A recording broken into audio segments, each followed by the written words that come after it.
Alright, let's dive into something that's been buzzing around the internet lately, Ariana Grande's decision to step back from the public eye. Now, before we get into the nitty-gritty, let me just say this, personally, I think this move is way more layered than what's being reported. It's not just about negativity or public scrutiny though, let's be real, that's a huge part of it. But what makes this really interesting is how Ariana herself is framing it. She's not just disappearing, she's setting boundaries. And in an industry where boundaries are often seen as a luxury, that's a bold statement.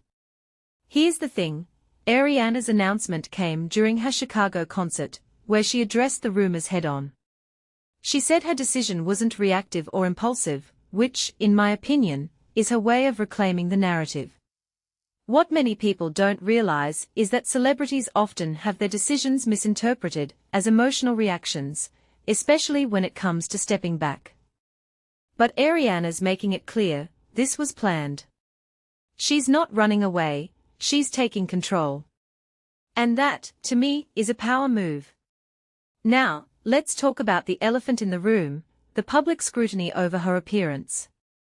Honestly, it's exhausting to see how much her body has become a topic of debate. From fans to celebrities, everyone seems to have an opinion. Jamila Jamil calling her appearance dangerous. Meghan McCain saying she needs help immediately. It's like her body is public property. But here's where it gets fascinating, Ariana has already addressed this.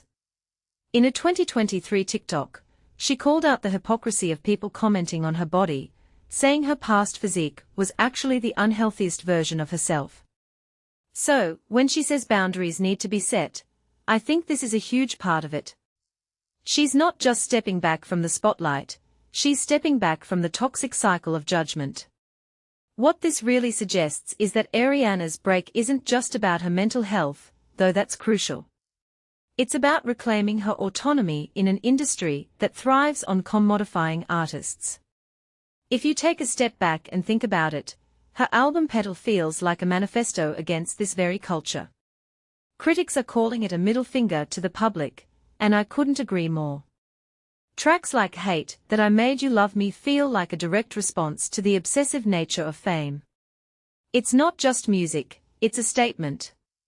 Here's a detail I find fascinating, Ariana's dropping out of the London production of Sunday in the Park with George. Now, this could have been a huge moment for her as an actress, but she's choosing to prioritize herself instead. This raises a deeper question. How often do we see artists at her level put their well-being first? Rarely. And that's what makes this so significant. She's not just taking a break, she's redefining what it means to be an artist in the public eye. From my perspective, Ariana's move is a reflection of a bigger trend in the industry.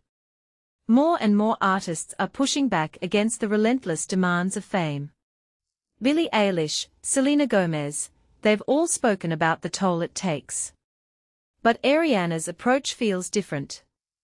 It's not just about stepping away, it's about doing it on her terms.